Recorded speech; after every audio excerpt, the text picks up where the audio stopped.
तुम्हारी गुलामी और तुम्हारी गरीबी ने पश्चिम को ये ख्याल दे दिया है कि तुम किसी कीमत के नहीं हो, तुम जिंदा भी नहीं हो, तुम मुर्दों की एक जमात हो। और जो लोग मुझसे पहले पश्चिम गए, विवेकानंद, रामतीर्थ, योगानंद और दूसरे हिंदू सन्यासी, उनमें से किसी का अपमान पश्चिम में नहीं हुआ। कोई दरवाजे उनके लिए बंद नहीं हुए, क्योंकि उन्होंने झूठ का सहारा लिया। उन्होंने बुद्ध के साथ जीसस की तुलना की, उन्होंने उपनिषद के साथ गीता की तुलना की, गीता के साथ बाइबल की तुलना की। पश्चिम के लोगों को और भी गौरवमंडित किया। गुलाम तुम थे, गरीब तुम थे, तुम्हारे सन्यासियों ने तुम्हें आध्यात्मिक रूप से भी दरिद्र साबित किया, क्योंकि उन्होंने तुम्हारी ऊंचाइयों को भी पश्चिम की साधारण नीचाइयों तक खींच कर खड़ा कर दिया। मेरी स्थिति एकदम अलग थी। मैंने पश्चिम से कहा कि भारत आज गरीब है, हमेशा गरीब नहीं था। एक दिन था कि सोने की चिड़िया था।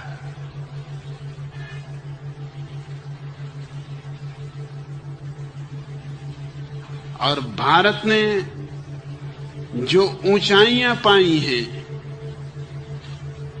उनके तुमने सपने भी नहीं देखे। और तुम जिसको धर्म कहते हो, उसको भारत की ऊंचाइयों के समक्ष धर्म भी नहीं कहा जा सकता।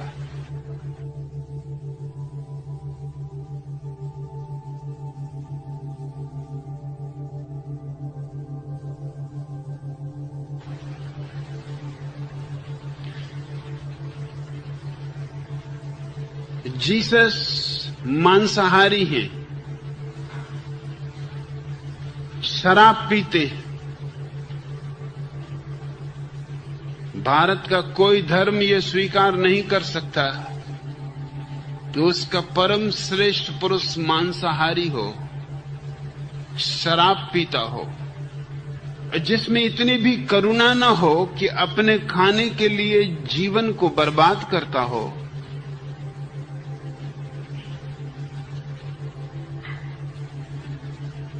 जो अपने भोजन के लिए इतना अनादर करता हो जीवन का। और जो व्यक्ति शराब पीता हो, उसे ध्यान की ऊंचाइयों को पाने का तो सवाल ही नहीं उठता। शराब तो दुखी लोग पीते, परेशान लोग पीते, तनाव से भरे हुए लोग पीते, क्योंकि शराब का गुण तुम जिस हालत में हो उसे भुला देने का। अगर तुम परेशान हो, पीड़ित हो, दुखी हो, शराब पी के थोड़ी देर को तुम भूल जाते हो। दूसरे दिन फिर दुख वापस खड़े हो जाएंगे। शराब दुखों को मिटाती नहीं, सिर्फ बुलाती है। ध्यान दुखों को मिटाता है, बुलाता नहीं। और ध्यान और शराब विरोधी।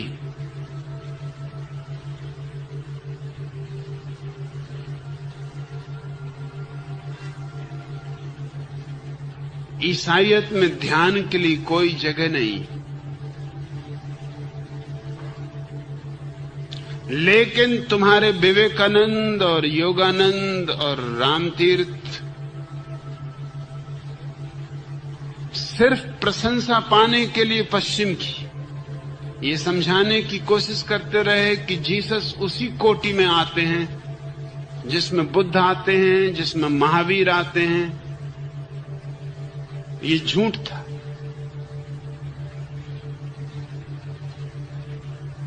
और चूंकि मैंने वही कहा जो सच था, स्वभावतः मेरे लिए द्वार पर द्वार बंद होते चले गए।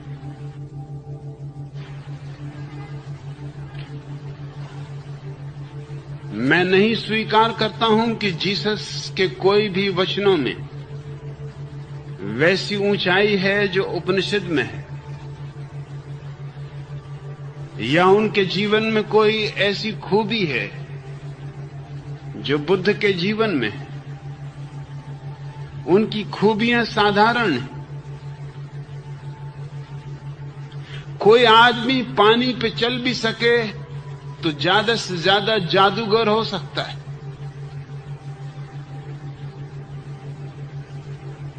और पहली तो बात यह है कि वो कभी पानी पे चले,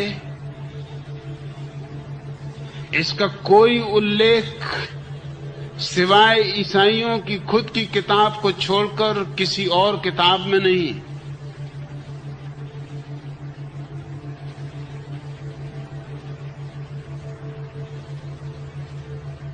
अगर जीसस पानी पर चले तो इसमें कौन सा अध्यात्म है? पहली बात तो चले नहीं। अगर चले हों तो पोप को कम से कम किसी स्विमिंग पूल पर ही चल के बता देना चाहिए। स्विमिंग पूल भी छोड़ो, बाथ टब,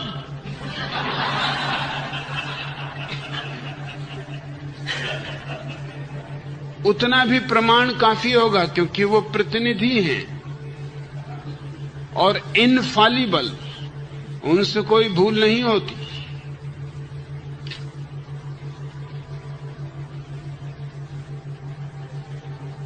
और अगर कोई आदमी पानी पे चला भी हो तो इससे अध्यात्म का क्या संबंध है? रामकृष्ण के पास एक आदमी पहुंचा। वह एक पुराना योगी था, रामकृष्ण से उम्र में ज्यादा था। रामकृष्ण गंगा के तट पर बैठे थे। उस आदमी ने आके कहा कि मैंने सुना है तुम्हें लोग पूछते, लेकिन अगर सच में तुम्हारे जीवन में अध्यात्म है तो आओ मेरे साथ गंगा पर चलो। रामकृष्ण ने कहा थके मांदे हो, थोड़ा बैठ जाओ, फिर चल लेंगे। अभी कहीं जाने की भी कोई जरूरत नहीं है, और तब तक कुछ थोड़ा परिचय भी हो ले, परिचय भी नहीं है। पानी पर चलने में तुम्हें कितना समय लगा सीखने में? उस आदमी ने कहा 18 वर्ष। रामकृष्ण हंसने लगे। उन्होंने कहा मैं तो पानी पे नहीं चला, क्योंकि 2 पैसे में गंगा पार कर जाता हूं। 2 पैसे का काम 18 वर्ष में सीखना मैं मूर्खता समझता हूं, अध्यात्म नहीं। और इसमें कौन सा अध्यात्म है कि तुम पानी पे चल लेते हो? इससे तुमने जीवन का कौन सा रहस्य पा लिया है?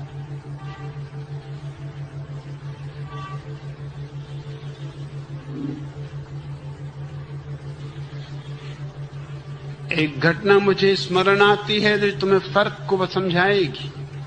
जीसस के संबंध में कहा जाता है कि उन्होंने एक मुर्दे आदमी को जिंदा किया। जरा सोचने की बात है कि मुर्दे रोज मरते, एक को ही जिंदा किया जो आदमी मुर्दों को जिंदे कर सकता था।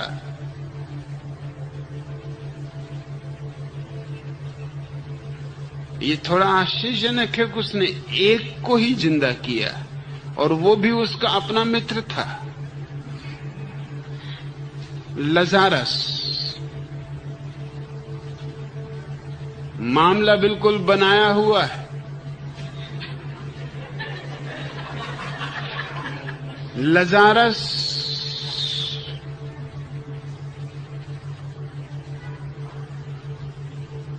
एक गुफा में लेटा हुआ है और जीसस बाहर आके आवाज देते हैं, लजारस उठो।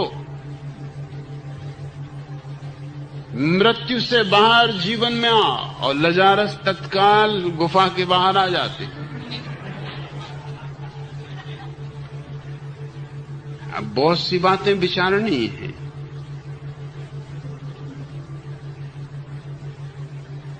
पहली तो बात, यह आदमी जीसस का बचपन का मित्र था। दूसरी बात, जो आदमी मर जाने के बाद वापस लौटा हो, उसके जीवन में कोई क्रांति घटनी चाहिए। लजारस के जीवन में कोई क्रांति नहीं घटी। इस घटना के अलावा लजारस के बाबत कहीं कोई उल्लेख नहीं।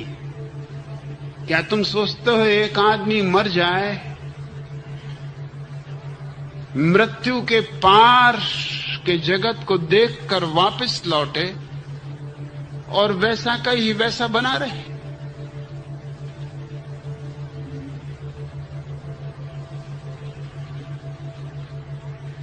और जब एक आदमी को जीसस जिंदा कर सकते थे, तो फिर किसी को भी मरने की जुदिया में जरूरत क्या थी?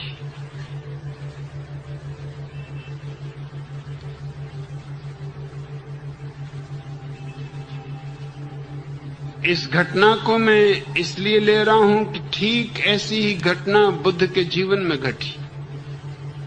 वे एक गांव में आए हैं, वहां एक स्त्री का इकलौता बेटा, उसका पति मर चुका है, उसका अन्य बच्चे मर चुके हैं, एक बेटा जिसके सहारे वो जी रही, वो भी मर गया। तुम सोच सकते हो उसकी स्थिति। वो बिल्कुल पागल हो उठी। गांव के लोगों ने कहा कि पागल होने से कुछ भी ना होगा, बुद्ध का आगमन हुआ है, ले चलो अपने बेटे को, रख दो बुद्ध के चरणों में और कहो उनसे कि तुम तो परम ज्ञानी हो, जिला दो इसे। मेरा सब कुछ छिन गया, इसी एक बेटे के सहारे में जी रही थी, अब ये भी छिन गया, अब तो मेरे जीवन में कुछ भी ना बचा।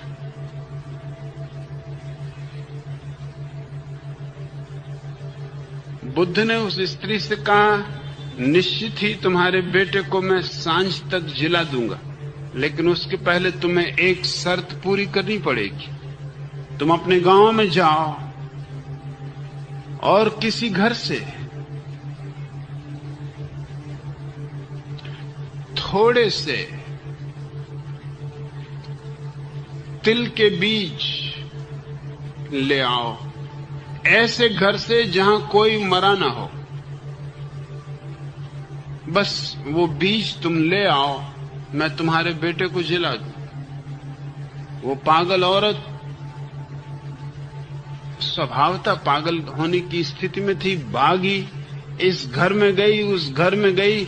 लोगों ने कहा, तुम कहते हो एक मुट्ठी बीज हम बैलगाड़ियां भर के तिल के ढेर लगा सकते हैं, मगर हमारे बीज काम ना आएंगे। हमारे घर में तो न मालूम कितने लोगों की मृत्यु हो चुकी। सांझ होते होते वो सारा गांव उसे एक ही जवाब दिया कि हमारा बीज तुम जितना चाहो उतना ले लो, लेकिन ये बीज काम ना आएंगे। बुद्ध ने बड़ी उल्टी शर्त लगा दी। ऐसा कौन सा घर है जिसमें कोई मरा ना हो?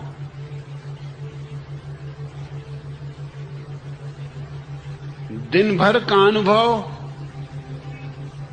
उस स्त्री के जीवन में क्रांति बन गया। वो वापस आई, उसने बुद्ध के चरणों को छुआ और कहा कि भूलें, छोड़ें इस बात को कि लड़का मर गया। यहां जो भी आया है उसको मरना पड़ेगा। तुमने मुझे ठीक शिक्षा दे दी। अब मैं तुमसे ये चाहती हूं कि इसके पहले मैं मरूं मैं जानना चाहती हूं वो कौन है मेरे भीतर जो जीवन है, मुझे दीक्षा दो।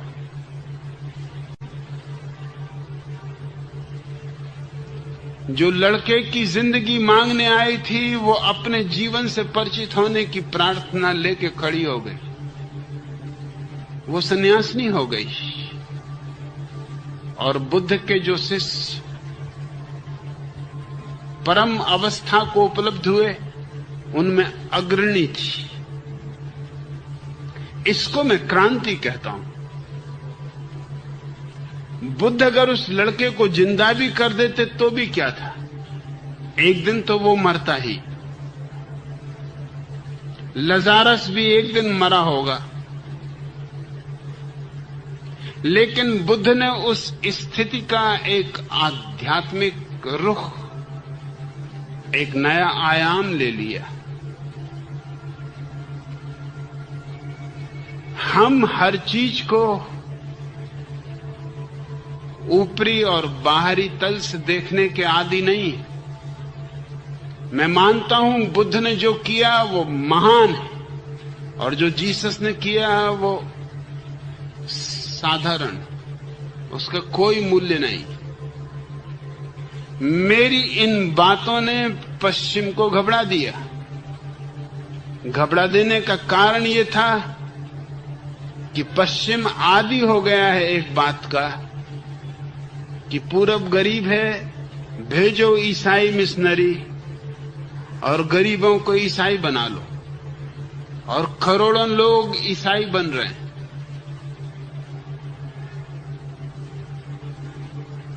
लेकिन जो लोग ईसाई बन रहे हैं पूरब में, वो सब गरीब हैं, भिखारी हैं, अनाथ हैं, आदिवासी हैं, भूखे हैं, नंगे हैं।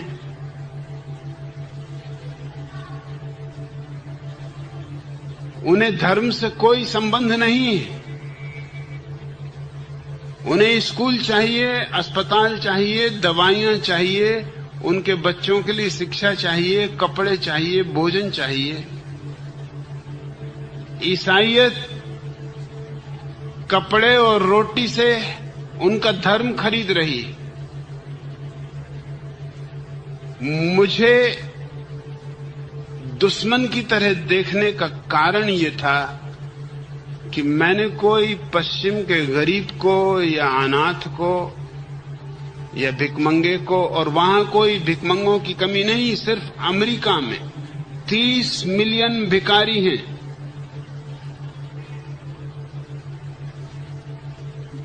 जो दुनिया के दूसरे भिखारियों को ईसाई बनाने में लगे हैं, वो अपने भिखारियों के लिए कुछ भी नहीं कर रहे हैं, क्योंकि वो ईसाई हैं ही।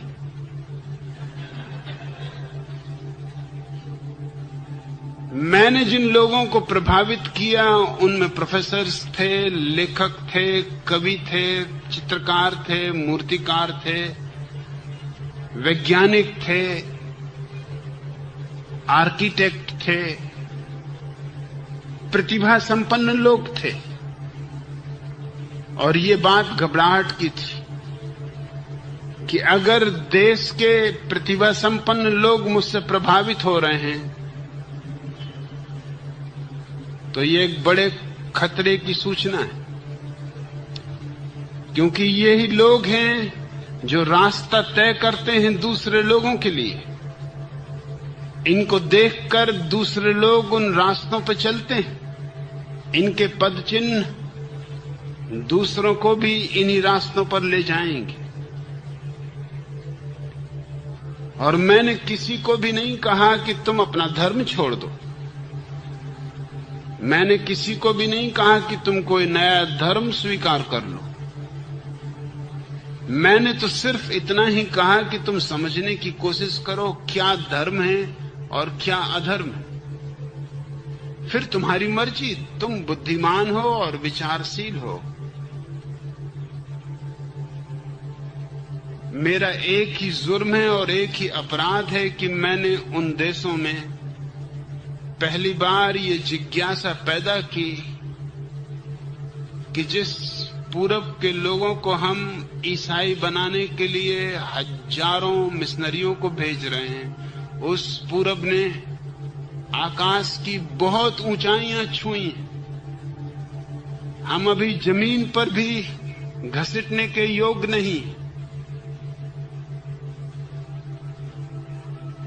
उन ऊंचाइयों के सामने उनकी बाइबल, उनके प्रोफेट, उनके मसीहा बहुत बचकाने, बहुत अदना, अप्रौढ़, अपरिपक्व सिद्ध होते। इससे एक घबराहट और एक बेचैनी पैदा हो गई। मेरी एक भी बात का जवाब पश्चिम में नहीं है। मैं तैयार था प्रेसिडेंट रोनाल्ड रीगन से व्हाइट हाउस में डिस्कस करने को खुले मंच पर, क्योंकि वो फंडामेंटलिस्ट ईसाई है। वो मानते हैं ईसाई धर्म ही एकमात्र धर्म है, बाकी सब धर्म सब थोथे।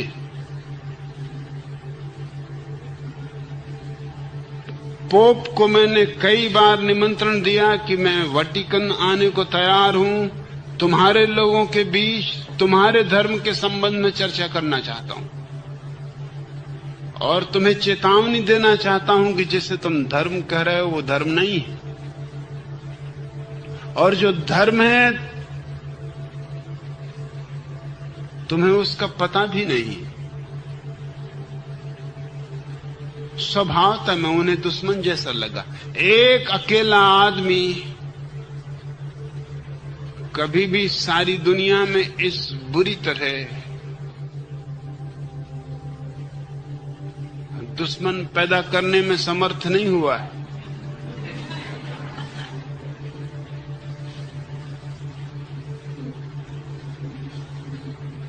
हर देश की पार्लियामेंट ने निश्चित किया हुआ है कि मैं उनके देश में प्रवेश न कर सकूं,